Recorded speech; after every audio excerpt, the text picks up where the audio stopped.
To understand the Siege of Khe Sanh, you first have to understand the silence. In the movies, war is always loud. It is a constant cacophony of gunfire, explosions, and shouting. But for the 6,000 Marines trapped on a small plateau in the northwest corner of South Vietnam in early 1968, the war wasn't defined by the noise. It was defined by the waiting. The waiting for the fog to lift. The waiting for the supply planes to land. The waiting for the shell that had your name on it. Khe Sanh wasn't just a battle, it was a fishbowl. We were the fish, and the North Vietnamese Army, the NVA, were the cats prowling around the glass, tapping on it, waiting for the right moment to smash it. For 77 days, the eyes of the entire world were fixed on this one red clay airstrip. President Lyndon Johnson had a sand table model of the base built in the White House Situation Room. He obsessed over it. He made his generals swear in blood that Khe Sanh would not fall. He was terrified that this would be America's Dien Bien Phu, the catastrophic defeat that had forced the French out of Indochina 14 years earlier. But for us, the grunts of the 26th Marine Regiment, digging into the laterite soil until our hands bled, politics didn't matter. What mattered was that we were surrounded by 40,000 of the finest infantry soldiers on earth, and there was nowhere left to run. The geography of Khe Sanh was a nightmare. It sat on a plateau, surrounded by hills that looked down on us like the walls of a coliseum. To the north were the hills labeled 881 North and 861. To the west was the Laotian border and the Ho Chi Minh Trail. It was a place of haunting beauty. In the mornings, a thick white mist, the Kraken, would roll in from the mountains, swallowing the base whole. You couldn't see your hand in front of your face. The dampness soaked into everything. Your clothes were never dry. Your skin was never dry. The red dust turned into a thick, sticky mud that coated your rifle, your food, and your thoughts. General Westmoreland, the commander of U.S. forces, believed that Khe Sanh was the bait. He wanted to use the base to lure the NVA into a set-piece battle where he could use American air power to destroy them. He got his wish. The NVA took the bait, but they brought more hooks than Westmoreland ever imagined. The buildup began slowly, almost imperceptibly, in the winter of 1967. It started with the sensors. We had seeded the jungle around the base with seismic sensors and acoustic bugs. Day after day, the intelligence officers in the bunkers would watch the needles on their machines jump. Footsteps. Thousands of them. Trucks moving at night. Voices. The NVA were moving entire divisions, the 304th, the 325th, into the hills around us. These were not local Viet Cong farmers with rusty rifles. These were hardened regulars who had fought at Dien Bien Phu. They had artillery, they had tanks, and they were digging in. They dug trenches that zigzagged toward our wire, inch by inch, night by night. We could hear them digging. Sometimes, on quiet nights, if the wind was right, you could hear the clink of a shovel hitting a rock. It was the sound of a noose being tightened. I remember the patrol that changed everything. It was mid-January. A reconnaissance team from the 3rd Marines, Team India, was operating on a ridgeline about 2 clicks from the base. They were moving through the elephant grass when they stumbled into it. Not a trail, but a highway. The grass had been trampled flat by thousands of boots. Then the ambush was sprung. The firefight was brief and brutal. The radio crackled with screams for help. When the reaction force finally got to them, they found the bodies. But they also found something else. They found a map case on a dead NVA officer. Inside were detailed diagrams of the Khe Sanh combat base. They knew where our bunkers were. They knew where the command post was. They knew where the ammo dump was. The intelligence was terrifying. They weren't just passing through. They were here to stay. And they were going to erase us from the map. But the final warning came from the enemy himself. On January 20th, a day before the siege officially began, a figure emerged from the fog near the runway. He was waving a white piece of cloth. He was an NVA lieutenant, a defector. He walked up to the wire, hands raised, shaking. When the intelligence officers interrogated him, he didn't hold back. He told them, "Tonight. It begins tonight. You will be hit with everything we have. The hills will be overrun. The base will be destroyed." Most of the brass didn't believe him. It felt too convenient, too staged. But Colonel Lowndes, the commander of the base, a man who always wore a drooping handlebar mustache and looked like he belonged in the 19th century cavalry, took it seriously. He ordered a red alert. Every Marine was ordered to full combat gear. Flak jackets on, helmets on, bayonets fixed. We sat in our trenches, watching the sun go down, watching the shadows lengthen over the hills. The air was heavy.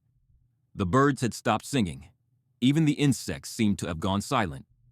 We smoked cigarettes, shielding the glow with our cupped hands. We checked our ammo for the 100th time. We wrote letters home that we didn't know if we'd ever get to mail. "Dear Mom, things are getting a little hot over here." That was the understatement of the century. Then, at 0030 hours on January 21st, the world ended. It didn't start with a scream. It started with a low whistle. Thump, thump, thump. We heard the distant sound of the enemy mortars firing from the tree line. Then, the whistle of the rounds coming in. "Incoming!" The cry went up and down the line. We dove into the bunkers. The ground shook as the first rounds impacted. Dirt and shrapnel sprayed everywhere. But this was just the opening act. The NVA were targeting Hill 861, the high ground overlooking the base. They launched a human wave attack, hundreds of soldiers charging up the slope under the cover of a mortar barrage. The Marines up there fought hand-to-hand in the dark, using knives, entrenching tools, and rocks when the ammo ran out. Down at the main base, we listened to the radio traffic from the hill. It sounded like hell on earth. "They're in the wire! They're in the wire! Flash blue! Flash blue!" We wanted to help them, but we couldn't, because moments later, the main base began to take fire. And this time, it wasn't mortars. It was rockets. 122mm Soviet-made rockets. They sounded like freight trains tearing through the sky. When they hit, they didn't just explode. They disintegrated everything within a 50-meter radius. One of the first rockets that landed changed the course of the entire siege. It was a lucky shot. Or maybe, thanks to that map they found, it was a precise shot. The rocket slammed directly into the main ammunition dump, the ASP. 1,500 tons of high explosives, artillery shells, mortar rounds, C4, grenades, small arms ammunition, all of it stored in one central location. The explosion that followed is impossible to describe with words. It wasn't a sound. It was a physical force. The shock wave lifted men off the ground and threw them against the bunker walls. It blew the sandbags off the trenches. It shattered the eardrums of anyone who wasn't wearing protection. I looked up from the bottom of my foxhole, and I saw the sky turn into a sheet of solid flame. A mushroom cloud, like a miniature nuclear bomb, rose thousands of feet into the air. And then, the secondary explosion started. For the next 48 hours, the ammo dump kept exploding. Tear gas canisters stored in the dump cooked off, releasing a massive cloud of CS gas that drifted over the entire base. So now, not only were we being shelled, but we were choking. We had to wear our gas masks. Have you ever tried to dig a trench while wearing a rubber gas mask in 90-degree heat, while the ground is shaking from explosions? It feels like being buried alive in a coffin. The fire from the ammo dump burned for days. It was a beacon, telling the NVA exactly where we were. It destroyed 98% of our ammunition stocks. In the first hour of the siege, we had lost our teeth. We lay there in the mud, gasping for air through the rubber filters, watching our supplies burn, listening to the rockets scream in, and we realized the lieutenant was right. The gathering storm had finally broken, and we were drowning in it. The psychological impact of that first night cannot be overstated. We were the United States Marines. We were the hunters. We were the ones who called in the airstrikes. But suddenly, we were the ones huddled in holes, praying for it to stop. We realized that the enemy had artillery that could reach us, and we couldn't reach them back. They had dug their guns into the reverse slopes of the Kho Rock Mountains in Laos, miles away, untouchable by our counter-battery fire. They could pound us at will, day and night, and there was nothing we could do but take it. The isolation set in immediately. Route 9, the only road connecting us to the coast, was cut, ambushed, mined, bridges blown. There was no way out on the ground. The only lifeline was the air. The C-130 Hercules transport planes, but the NVA knew that too. They positioned their anti-aircraft guns, 37mm and 12.7mm heavy machine guns, all around the valley. They turned the approach to the Khe Sanh runway into a gauntlet of death. Every time a plane tried to land, the sky would light up with green tracers. We would watch from our trenches, holding our breath, willing the big lumbering planes to make it down. Sometimes they did. Sometimes they didn't. I remember watching a C-123 come in on the second day. It was low, trying to duck under the fog. I saw the tracers stitch a line across its wing. The engine caught fire.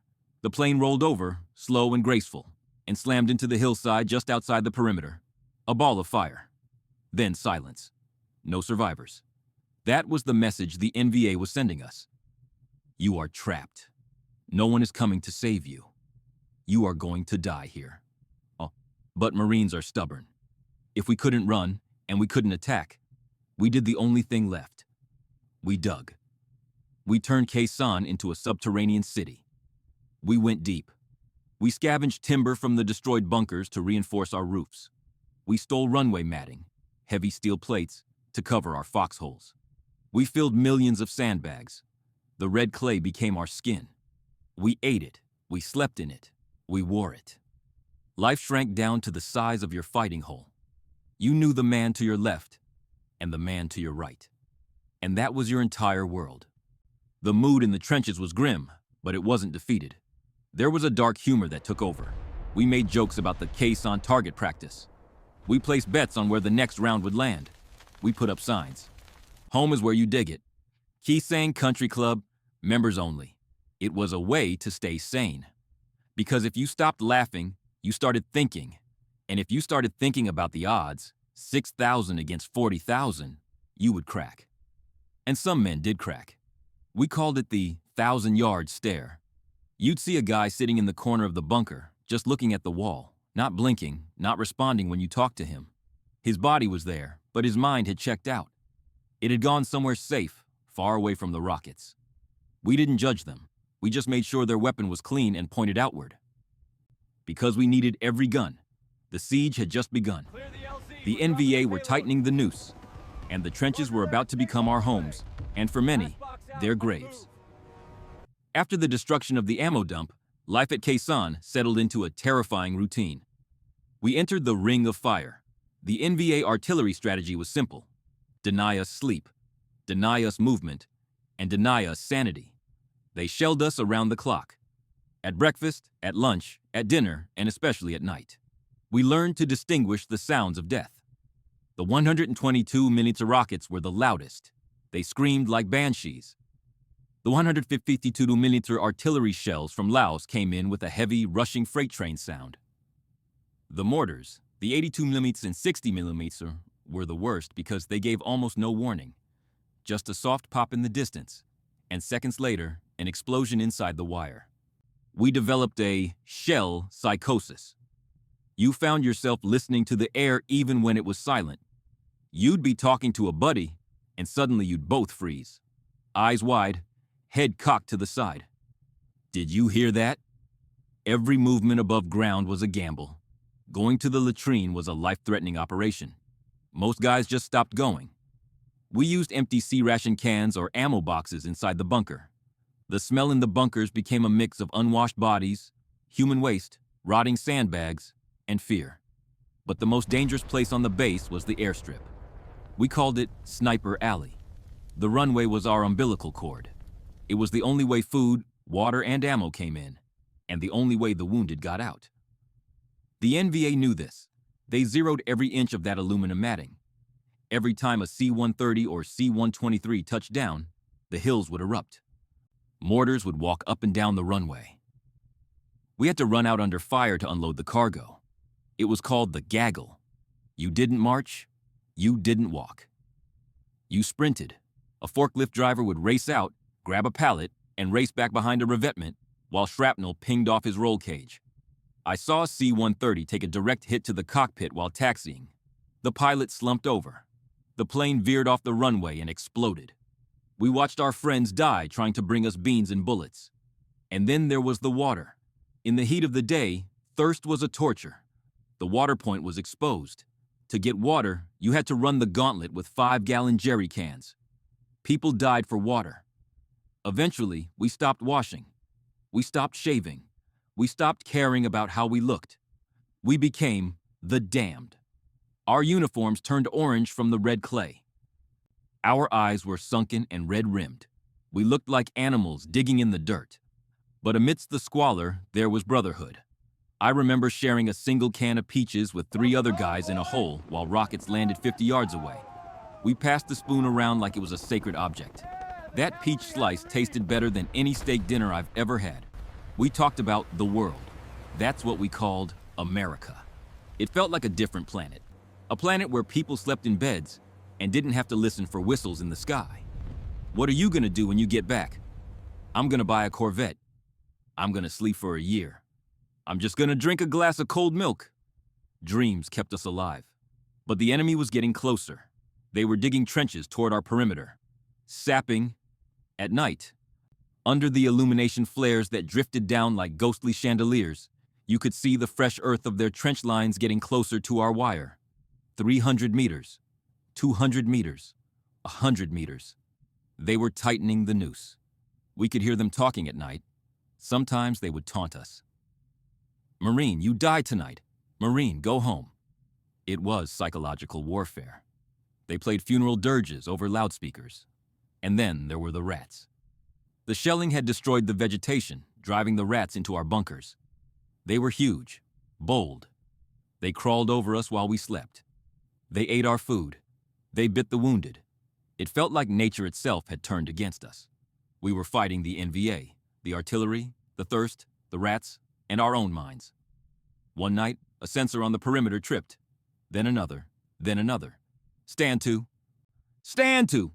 We rushed to the firing ports. Out in the fog, shadows were moving. Hundreds of them. The NVA were probing the lines. They weren't launching the main assault yet. They were testing our reflexes. We opened up. The M60 machine guns chattered, spitting red tracers into the mist. The Claymore mines were detonated. Boom, boom. The shadows fell or melted back into the dark. When the sun came up, we saw the bodies caught in the barbed wire. Some of them were just kids. NVA regulars, dead, their hands still gripping wire cutters. We looked at them with a strange mix of hate and respect. They had walked through a wall of steel to get to us. They weren't giving up, and neither were we. General Westmoreland had declared that nuclear weapons were being considered if the situation got desperate. We heard rumors about it. Nukes? Are they crazy? We didn't want to be saved by a nuke. We just wanted air support. We wanted the Phantoms and the Skyhawks. And above all, we wanted the arc light, the B-52s. But the enemy had a surprise for us. A surprise that no one expected in the jungle. February 6th changed everything we thought we knew about the war. 5 miles southwest of Khe Sanh was a small special forces camp called Lang Vei. It was held by 24 Green Berets and a few hundred indigenous troops. That night, the impossible happened. The survivors from Lang Vei radioed us in a panic. Tanks! They have tanks in the wire! We thought they were hallucinating. The NVA didn't have tanks. And even if they did, how could they drive them through the dense jungle and across the river? But they were right. Soviet-made PT-76 amphibious tanks rumbled out of the darkness. They crushed the perimeter fences. They drove right over the bunkers, collapsing them on the men inside. They fired point-blank into the command post. It was a slaughter. From Khe Sanh, we could see the tracers and the explosions at Lang Vei. We listened to the screams on the radio. Help us! We are being overrun. But we couldn't move. Colonel Lowndes refused to send a relief column. He believed it might be a trap to lure us out of our fortifications so we could be ambushed in the open. It was the hardest decision of the siege. We had to listen to the Green Berets dying just 5 miles away. When the sun rose, Lang Vei was gone. The NVA flag was flying over it. And now, they had tanks. And they were looking at us. The fear at Khe Sanh skyrocketed. We had light anti-tank weapons, laws. But would they stop a Russian tank? We dug our holes deeper. We slept with bazookas next to our pillows. But the tragedy wasn't over. 3 weeks later, on February 25th, came the darkest day for the 26th Marines. The Ghost Patrol. Throughout the siege, we had been sitting ducks. We hadn't aggressively patrolled outside the wire because the enemy was too strong. But the intelligence officers believed the NVA were digging a new trench system just a few hundred meters to the south. They ordered Bravo Company to go out. A reconnaissance in force. It was a mistake. Captain Weissenberger led his men out of the perimeter early in the morning. The fog was thick, pea soup. Visibility was zero. They moved about 400 meters into the elephant grass. They didn't find a trench. They found a regiment. The NVA were waiting for them. It was a perfect L-shaped ambush. Suddenly, the fog lit up. Heavy machine guns, mortars, and RPGs opened up from three sides. Ambush! Ambush! The Marines of Bravo Company were cut down in seconds. The point platoon was wiped out. Men were pinned down in the open grass, unable to see where the fire was coming from. Lieutenant Jacques, a platoon commander, tried to rally his men. He was hit. He kept fighting. He was hit again. The radio was chaos.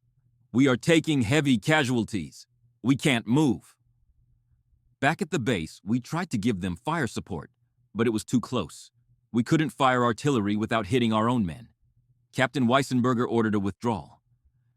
But how do you withdraw when you are carrying more dead than living? They had to leave bodies behind. That is the ultimate sin for a Marine. You never leave a man behind. But they had no choice. If they stayed, everyone would die. The survivors crawled back to the wire, dragging the wounded. Their uniforms were soaked in blood.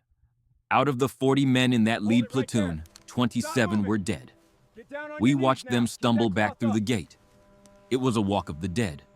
For weeks afterwards, we could see the bodies of our brothers lying in the grass just outside the wire. We couldn't get to them. The NVA used them as bait. If we tried to go out, they would snipe us.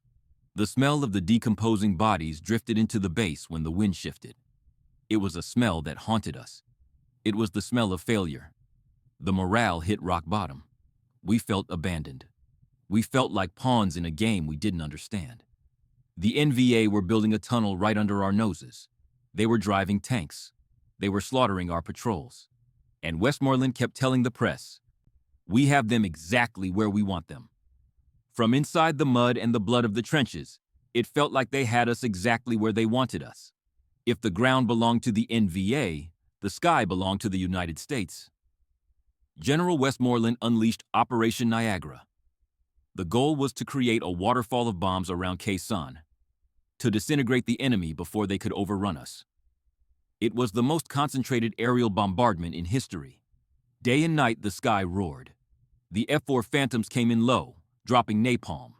The canisters would tumble end over end, silver flashes in the sun. Then, a wall of orange fire would roll over the jungle. The heat was so intense we could feel it in our bunkers a mile away. It sucked the oxygen out of the air. But the true god of the siege was the B-52 Stratofortress, the arc light strikes. Usually, B-52s strike from 30,000 feet. You don't see them. You don't hear them. But at Khe Sanh, the enemy was so close, sometimes within 300 meters of our wire, that the bombers had to drop danger close. We would get a radio warning. Arc light in 3 mics. Heads down. We would crouch in the bottom of the trench, open our mouths to equalize the pressure, and put our hands over our ears. Then, the world would end. It wasn't a boom. It was a continuous rolling earthquake. Whump, whump, whump, whump. The ground rippled like water. Dust fell from the ceiling of the bunkers. Teeth rattled in your head. 3 aircraft, each dropping 108 bombs. A box of destruction 1 mile long and half a mile wide. When the smoke cleared, whole hillsides had vanished. The jungle was turned into toothpicks. We cheered. We stood on the trench lines and cheered like it was a football game. Get some, yeah! It was the only thing keeping the NVA human waves at bay. Every time they massed for an attack, the sensors would pick them up, and the arc light would erase them. But bombs couldn't feed us. We were running out of food. We were running out of ammo. The NVA anti-aircraft fire had become so intense that C-130s could no longer land. They tried parachute drops, but half the pallets blew into enemy territory. We watched NVA soldiers running out to steal our rations. We were starving. The pilots of the 1st Marine Air Wing came up with a desperate solution. the super gaggle. It was an aerial ballet of death. Instead of one big plane, they used a swarm. First, A-4 Skyhawks would dive bomb the NVA anti-aircraft positions on the ridges, saturating them with napalm and tear gas. Then, under the cover of the smoke, a dozen CH-46C night helicopters would race in at treetop level. They didn't land. They couldn't. They hovered 3 feet off the runway. The crew chiefs kicked the supplies out the back. Ammo, water, plasma. At the same time, we would throw the wounded onto the birds. It had to be done in seconds. Kick the boxes out. Throw the bodies in. Go, go, go! The noise was deafening. Rotors chopping, jets screaming overhead, anti-aircraft rounds bursting in black puffs. It was organized chaos. I remember watching a CH-46 take a hit. It spun wildly, rotor blades clipping the ground. It crashed in a ball of fire right on the LZ. We ran into the fire to pull the crew out. The heat was blistering. The pilots who flew the Super Gaggle were the bravest men I ever saw.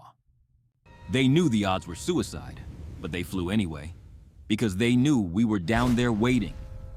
Thanks to them, we held on. March arrived. The siege had lasted 50 days. The shelling hadn't stopped. The sniping hadn't stopped. But something had changed. The NVA attacks were becoming less frequent. The sensors were showing movement away from the base. The arc lights had broken their back. They had lost thousands of men in the Niagara firestorm. The noose was loosening. On April 1st, 1968, Operation Pegasus began. The 1st Cavalry Division, the Air Cav, was coming to get us. We heard them before we saw them. The distinctive whop-whop of hundreds of Huey helicopters coming from the east. They leapfrogged down Route 9, reopening the road, blasting the NVA positions that had choked us for months. When the first tanks of the relief column rolled through the main gate of Khe Sanh on April 8th, the reaction was strange. There was no cheering, no parades, no hugging. We just looked at them. We were filthy, emaciated, hollow-eyed. They were clean, fresh, loud. They looked at us like we were ghosts. And maybe we were. The siege was over. 77 days.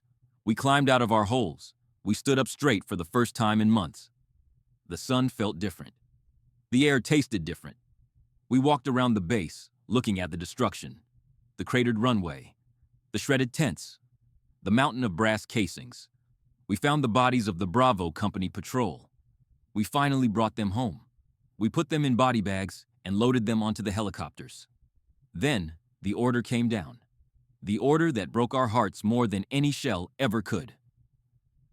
Abandon the base. The High Command decided that Khe Sanh was no longer strategically important. They didn't want to tie down troops defending a static position anymore. They wanted a mobile war. So, we were ordered to destroy everything we had fought for. We blew up the bunkers we had dug with our bare hands. We burned the timber. We bulldozed the trenches. We leveled Khe Sanh. I remember standing on the ramp of a C-130, waiting to fly out. I looked back at the red plateau. It was burning. Smoke rose into the gray sky, joining the mist. I thought about the 274 Marines who died there. I thought about the 2,500 who were wounded. I thought about the bodies of the NVA soldiers buried in the hills, maybe 10,000 of them. All that blood, all that fear, all that courage. For what? To hold a piece of dirt for 77 days and then give it back to the jungle? It was the ultimate absurdity of Vietnam. We won the battle. We killed the enemy. We held the line. But as the plane lifted off and Khe Sanh disappeared beneath the clouds, I didn't feel like a winner. I felt empty. I survived Khe Sanh.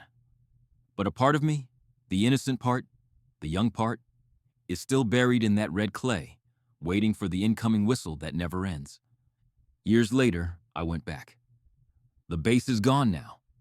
It's a coffee plantation. The trenches are filled in. The craters are covered in green bushes. But if you dig down a few inches, you can still find them. The rusty shell casings, the torn bits of flak jackets, the ghosts. The wind still blows through the valley. And if you listen closely, you can still hear it, the silence. The terrible waiting silence of Khe Sanh. This has been the story of the Siege of Khe Sanh, a story of endurance, sacrifice, and the futility of war. Thank you for watching Beneath the Metal. We tell these stories not to glorify war, but to remember the men who lived it. Please subscribe and share this video to honor their memory. Semper Fi.